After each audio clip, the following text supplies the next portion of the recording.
Public procurement বিধিমালা অনুসরণ করে যুক্তরাজ্য থেকে মোট ৩ কার্গো তরলীকৃত প্রাকৃতিক গ্যাস এলএনজি আমদানির অনুমোদন দিয়েছে অন্তর্বর্তী সরকার।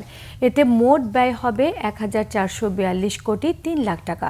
মঙ্গলবার অর্থ উপদেষ্টা সালাউদ্দিন আহমেদের সভাপতিত্বে সরকারি ক্রয় সংক্রান্ত উপদেষ্টা পরিষদ কমিটির বৈঠকে প্রস্তাবের অনুমোদন দেওয়া হয়েছে।